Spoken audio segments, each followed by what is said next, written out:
bagian ukuran penyebaran data. Ukuran penyebaran data yang bisa disebut juga sebagai dispersi merupakan nilai yang menaksir besarnya persebaran data atau sejauh mana data terdistribusi dari pusat kelompok data. Ukuran penyebaran data terbagi dua, yaitu ukuran penyebaran absolut dan ukuran penyebaran relatif. Yang pertama, ukuran penyebaran absolut. Ukuran penyebaran absolut fokus pada analisis internal dari satu kumpulan data tunggal, mengevaluasi seberapa jauh masing-masing data tersebar. Berikut beberapa jenis ukuran penyebaran absolut. Yang pertama, range atau jangkauan, merupakan selisih antara nilai terbesar dan nilai terkecil dalam suatu data. Pertama, range data tunggal. Seorang guru mencatat nilai ulangan matematika 10 siswa sebagai berikut, yang dimana adalah 60, 65, 70, 80, 85, 90, 70, 75, dan 80. Tentukanlah range dari data tersebut. Pembahasannya, nilai terbesarnya itu adalah 90, nilai terkecilnya adalah 60. Dimana range sama dengan rumusnya X N kurang XI sama dengan 90 kurang 60, yaitu tekannya 30. Jadi range data tersebut adalah 30. Interkuartil yaitu QR adalah selisih antara kuartil ketiga atau Q3 dan kuartil pertama Q1.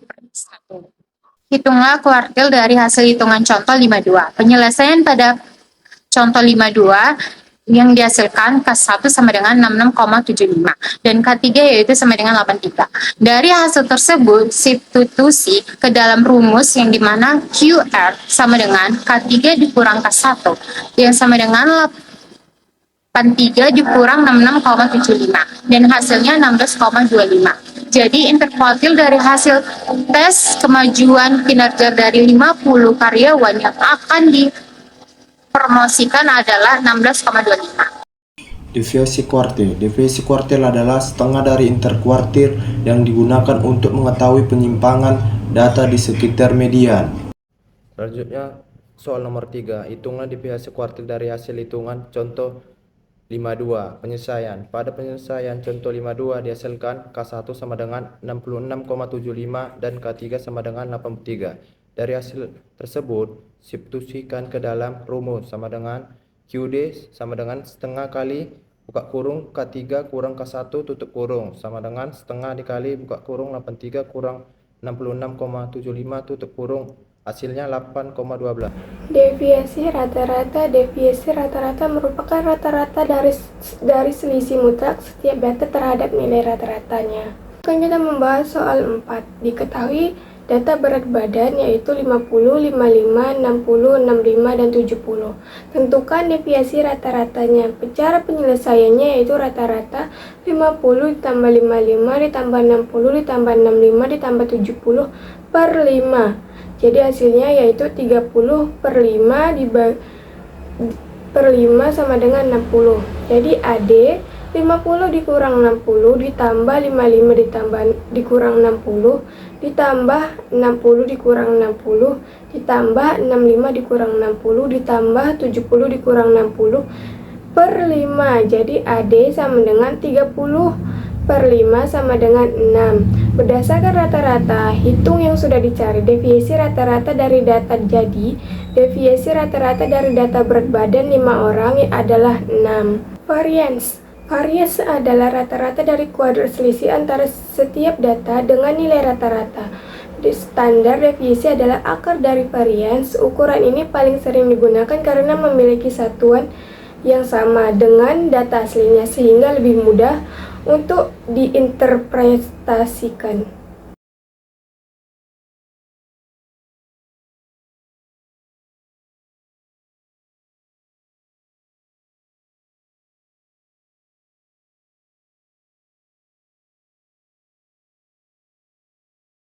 Oke, selanjutnya mari kita bahas pada Excel pada berikut ini. Pertama, kita mencari nilai rata-rata dari data import.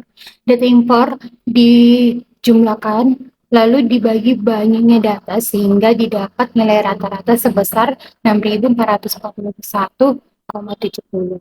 Selanjutnya kita mencari bagian XI kurang X bar. Tahun 2019 di mana 5.720,70 dikurang 6.441,70 dan hasilnya totalnya min 721,00.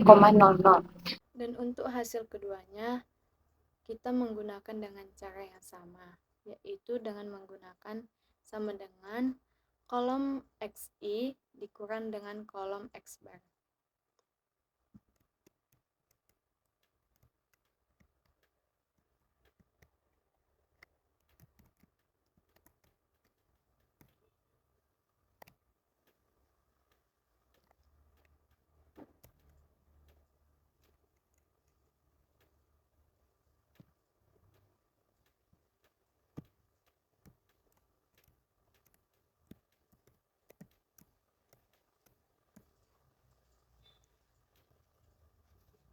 Itu kita pada rumus XI kurang X bar pangkat 2. Pokoknya min 721,00 pangkat 2 ya, itu sama dengan 519,81,00.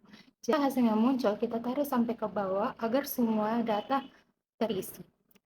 Hasil XI kurang X bar pangkat 2 kita jumlah semua dengan menggunakan rumus sum, yaitu sum sama dengan buka kurung kolom hasil pertama ditarik sampai kolom hasil terakhir tutup kurung. Rumus penyelesaian X bar sama dengan 32.208,3 dibagi 5, hasilnya 6.441,7. S pangkat 2 sama dengan sigma buka kurung SI kurang X bar pangkat 2 dibagi N kurang 1 sama dengan 883,470,46 dibagi 5 kurang 1, hasilnya 220,807,6. Jadi varians data impor gas Indonesia dari 2019 sampai 2023 sebesar 220,867,6. Selanjutnya untuk mencari deviasi standar dapat dengan mengakarkan varians S sama dengan akar sigma buka kurung SI kurang X bar tutup kurung kuadrat per N kurang 1 sama dengan akar 220.867,6 sama dengan 469,97.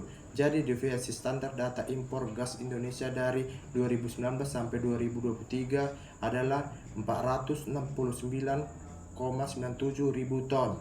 Selanjutnya, contoh soal dari varians dan standar deviasi data kelompok. Contoh 67. Dari data pendapatan 50 pengusaha ATK berikut, tentukan varians dan standar deviasinya. Selanjutnya, kita akan menyelesaikan contoh soal dari varians dan standar deviasi data kelompok.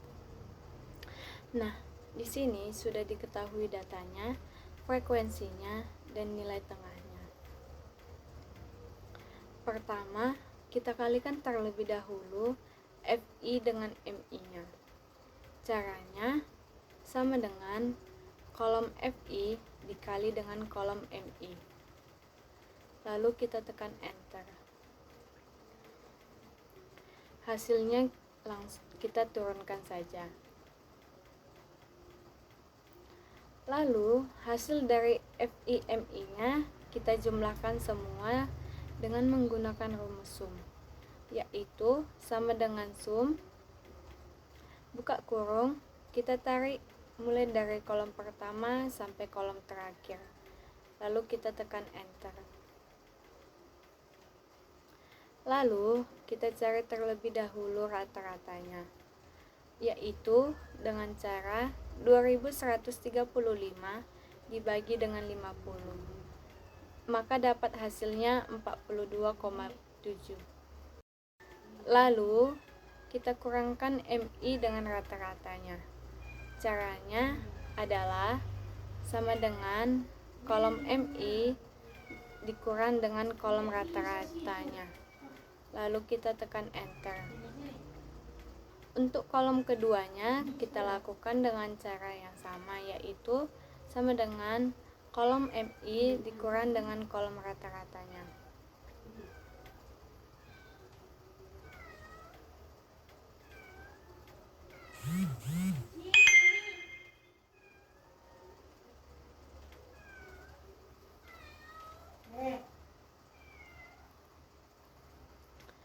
Lalu hasil pengurangannya tadi kita kuadratkan. Caranya adalah sama dengan kolom MI dikurang X bar dipangkat 2-kan. Lalu kita tekan enter. Dan hasilnya kita tarik ke bawah. Lalu kita cari FI dikali MI kurang X bar pangkat 2-nya. Caranya adalah sama dengan kolom FI dikali dengan kolom MI kurang X bar pangkat 2-nya. Lalu kita tekan enter. Hasilnya kita turunkan saja. Lalu kita jumlahkan semua dengan menggunakan rumus sum, yaitu sama dengan sum, buka kurung, kita tarik kolom pertama sampai kolom terakhir. Lalu kita tekan enter. Dan untuk mencari standar deviasi dapat dengan mengakarkan hasil varians.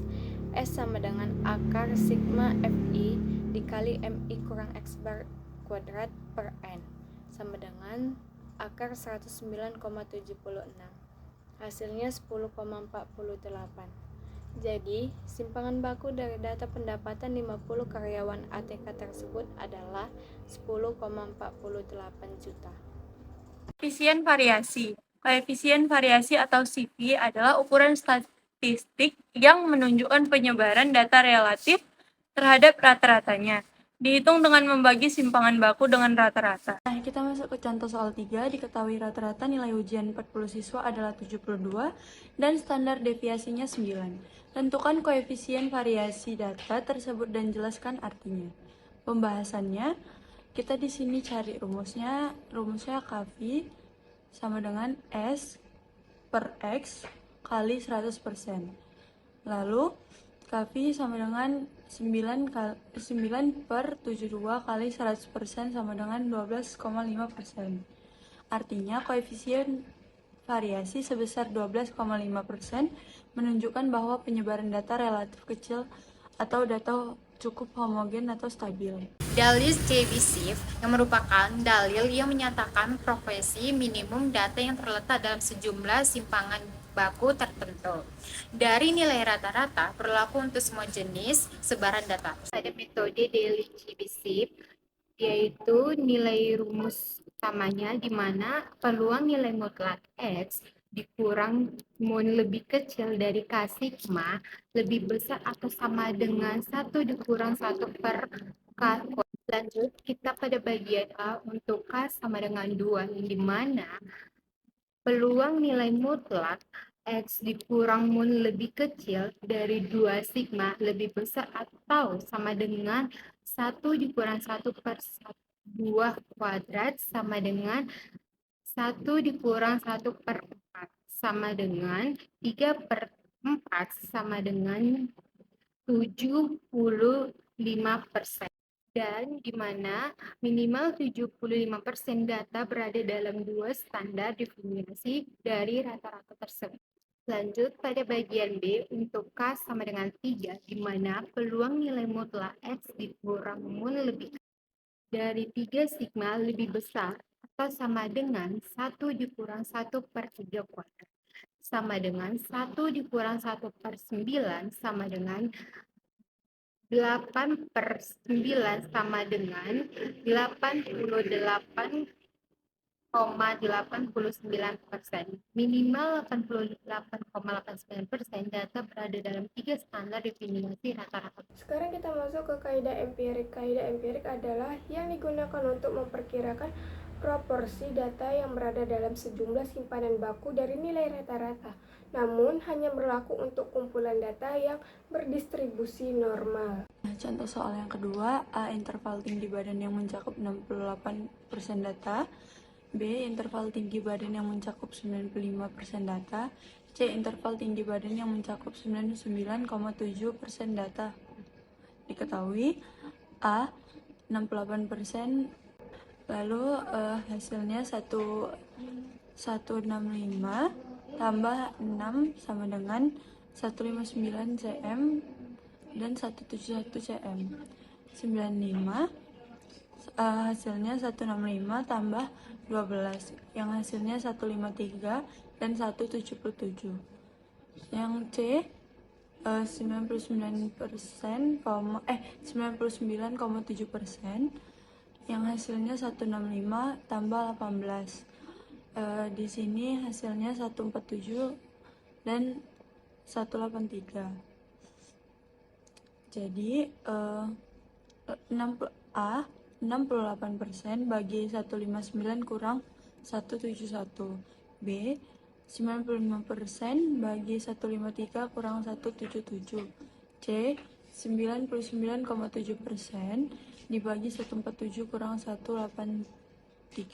Angka baku atau skor Z. Angka baku atau skor Z adalah mengukur seberapa jauh data berada di atas atau positif dan di bawah atau negatif rata-rata, memudahkan perbandingan antar data yang berbeda skala. Nah, selanjutnya contoh soal dari angka baku atau skor Z. Rata-rata nilai ujian statistika adalah 70 dengan standar deviasinya 10. Seorang mahasiswa memperoleh nilai 85. Tentukan yang A, skor Z mahasiswa, dan yang B, interpretasi nilai Z tersebut.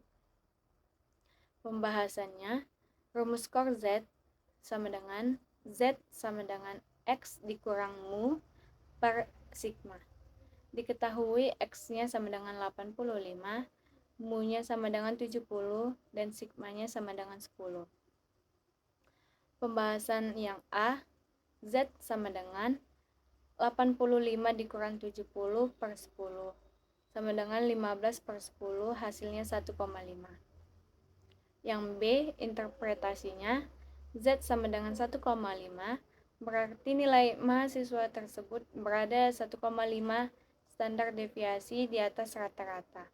Jika data berdistribusi normal, maka nilai tersebut berada di atas rata-rata sekitar 93,32% data atau dari data tabel distribusi normal. Pengertian ukuran kemencengan. Ukuran kemencengan atau yang dikenal sebagai skewness adalah pengukuran bentuk distribusi data-data. Ada dua jenis kemencengan dalam data, yaitu kemencengan negatif dan kemencengan positif. Kemencengan positif. Distribusi data dikatakan memiliki kemencengan positif ketika memiliki ekor yang memanjang ke arah kanan secara signifikan lebih daripada ke kiri, menunjukkan bahwa distribusi data miring ke arah kanan. Kemencengan negatif. Distribusi data dikatakan memiliki kemencengan negatif ketika memiliki ekor yang memanjang ke arah kiri secara signifikan lebih daripada ke kanan, menunjukkan bahwa distribusi data miring ke arah kiri. Pada gambar merupakan kurva skewness, yang dimana kurva positif dia lebih memanjang ke arah kanan, sedangkan kurva negatif dia lebih memanjang ke arah kiri. Koefisien skewness. Terdapat beberapa cara dalam menentukan kemencengan distribusi data menggunakan koefisien skewness, antara lain. Jadi di metode ini ada 4 metode, kita bakal jelasin apa singkatan-singkatan dari metode ini. Nah, yang kita lihat SK. SK itu koefisien skewness, X itu rata-rata sampel, S itu simpanan baku sampel, MD itu median, K kuartil, P persentil. Lalu kita masuk ke metode pertama, metode Carl-Pearson atau modus. Rumusnya SK sama dengan X kurang mod per S. Lalu metode yang kedua, metode Carl-Pearson atau median. Rumusnya SK sama dengan 3 dalam kurung X kurang MD per S. Lalu yang ketiga, metode Bowley, yaitu SK sama dengan K3 kurang K2, tutup kurung, kurang, buka kurung K2 kurang K1, tutup kurung, per K3 kurang K1, tutup kurung. Nah, kita lanjut, metode 10 kurang 90 persentil. SK sama dengan dalam kurung P90 kurang P50. Tutup kurung, kurang, P50 kurang P10, tutup kurung, per P90 kurang P10. Nah, selanjutnya kita akan mengerjakan contoh soal dari koefisien skewness. Nah, di sini sudah diketahui datanya, frekuensinya, nilai tengahnya, DI, dan frekuensi kumulatifnya. Nah, cara pengerjaannya, yang pertama, kita selesaikan dulu FI dikali dengan DI. Yang dimana caranya, sama dengan kolom FI dikali dengan kolom DI. Lalu kita tekan enter. Nah, hasilnya bisa langsung kita turunkan saja. Lalu, hasil dari semua FIDI-nya kita jumlahkan semua dengan menggunakan rumus sum, yang dimana rumusnya adalah sama dengan sum, buka kurung, kolom pertama, kita tarik sampai dengan kolom terakhir. Lalu kita tekan enter. Lalu, untuk mencari FIDI kuadratnya dengan cara sama dengan kolom DI dikali dengan kolom FIDI, lalu kita tekan enter. Lalu hasilnya yang pertama tadi kita turunkan saja. Hasil dari seluruh FIDI kuadratnya kita jumlahkan semua dengan menggunakan rumus sum, yaitu sama dengan sum, buka kurung, kita tarik mulai dari kolom pertama sampai dengan kolom terakhir. Lalu tutup kurung, dan kita tekan enter. Nah, kita masuk rata-rata hitung. Jadi di sini rumusnya X bar sama dengan X0 tambah sigma FI kurang DI per N dikali C.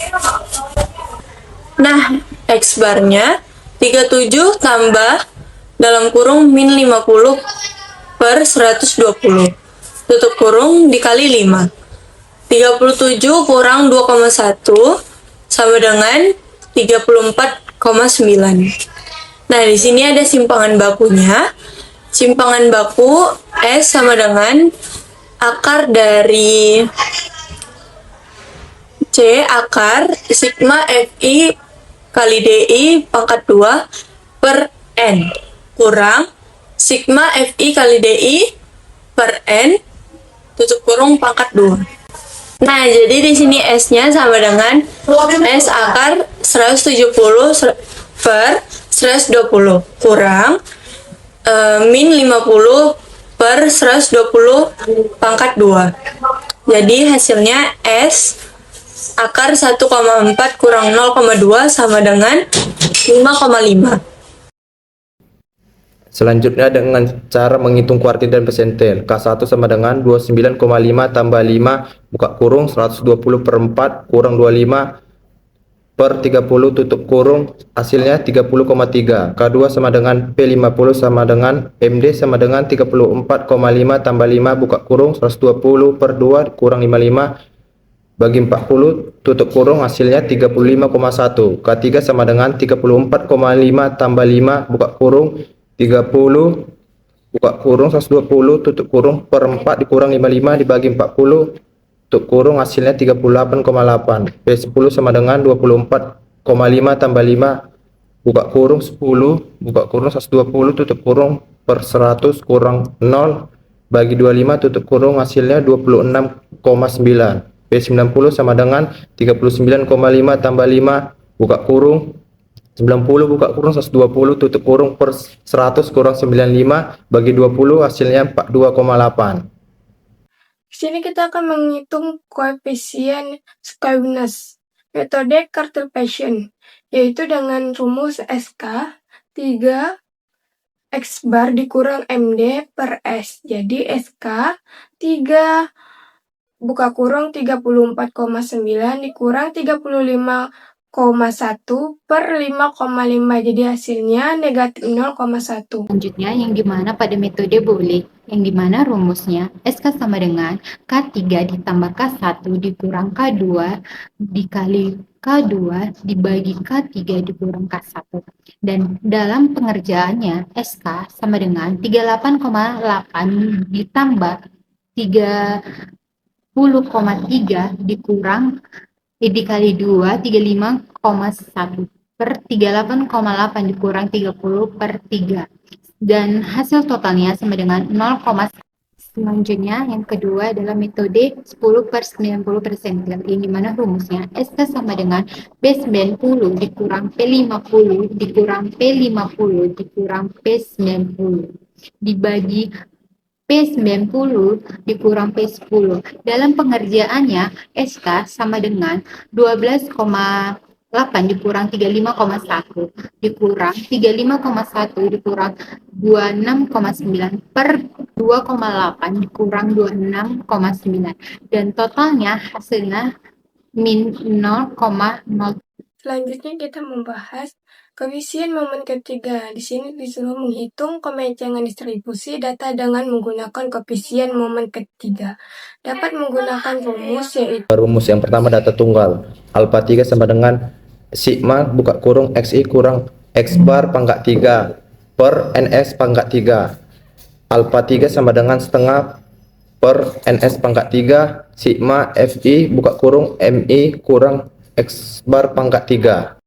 di sini contoh 7.2. Di sini kita mengambil data contoh 7.1 dengan rata-rata sebesar 34,9 dan simpangan baku dari penyelesaian sebelumnya adalah 5,5.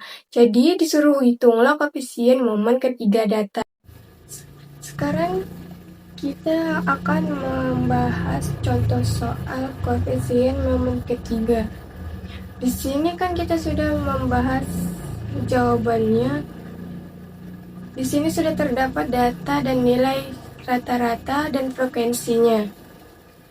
Dan juga nilai tengahnya sudah diketahui. Jadi kita mencari MI dikurang X bar. Rata-rata sudah diketahui 34,9. Maka kita akan tinggal menguranginya saja. Dengan cara sama dengan kolom MI dikurang nilai rata-rata. Maka hasilnya negatif 7,9. Begitu juga dengan kolom kedua dan seterusnya. Kita lihat aja.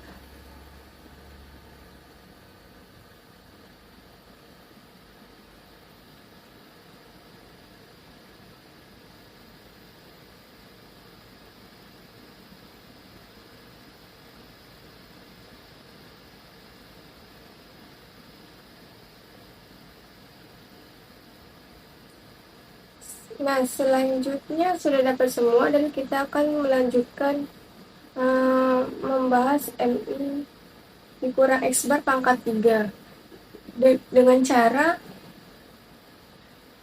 sama dengan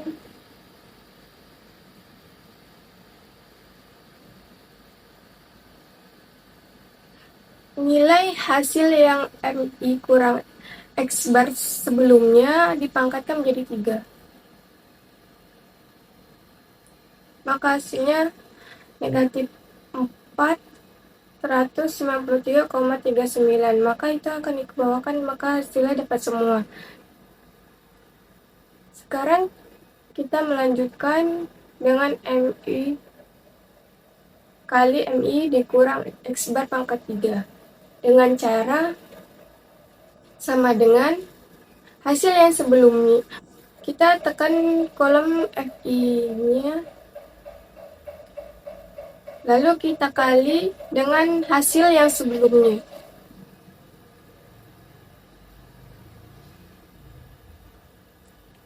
Maka dapatlah hasilnya. Lalu kita turunkan ke bawah. Maka untuk mendapatkan hasil seluruhnya, kita jumlah dengan cara sama dengan sum buka kurung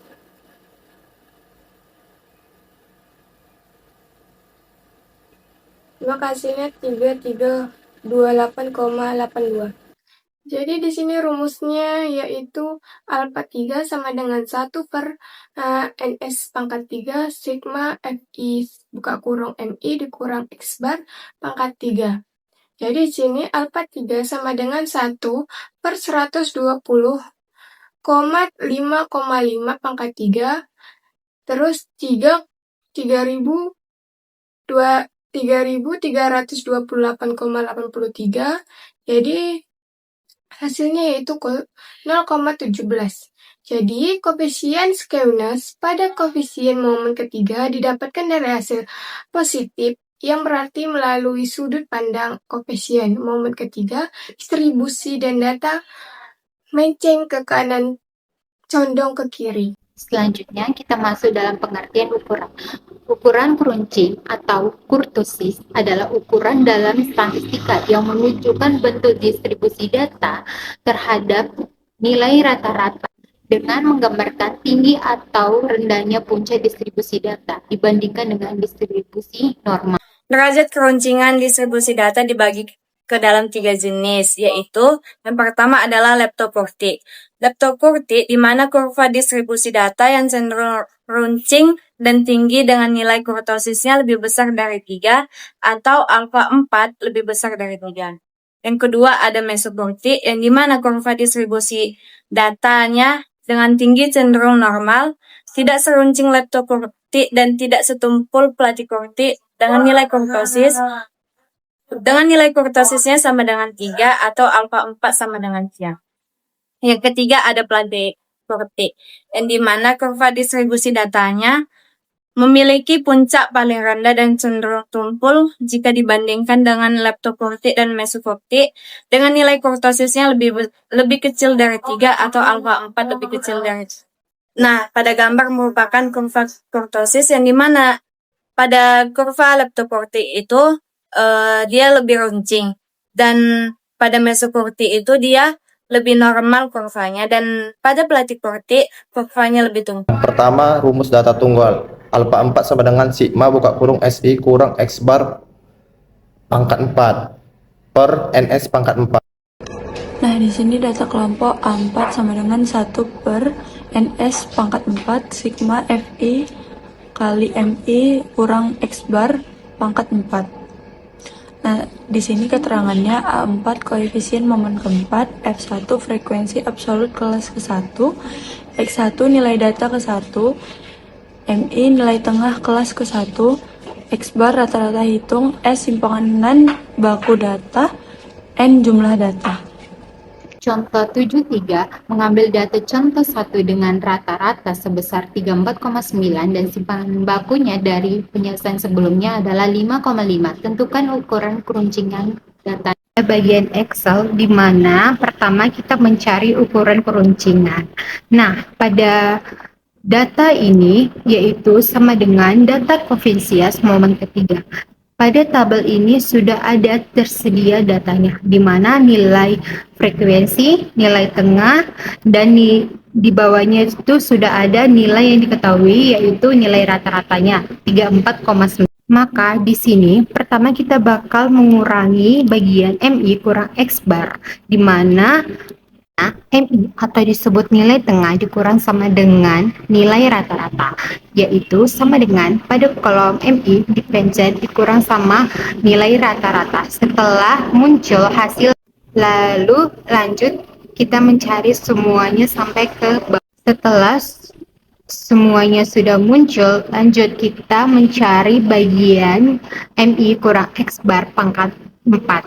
Dalam penyelesaiannya, yang dimana kita mencari sama dengan pencet bagian kolom MI kurang X bar itu, lalu kita pangkatkan 4 hasilnya, dimana lalu kita tarik dia sampai ke bawah, dimana kita langkah selanjutnya itu yaitu dimana FI dikali sama MI kurang X bar pangkat. Nah, caranya itu kita cari sama dengan pencet kolom bagian FI dikali sama hasil dari MI dikurang X bar pangkat 4. Lalu setelah kita dapat hasilnya, kita pencet, kita tarik dia sampai ke bawah semua.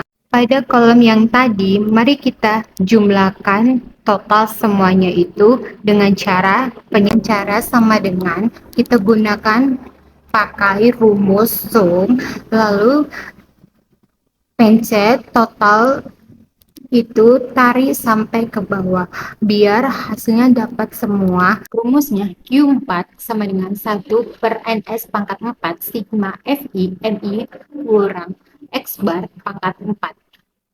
Q4 sama dengan 1 per 120,55 pangkat 4, di mana hasilnya 258,277,77 dan hasilnya menjadi 2,3.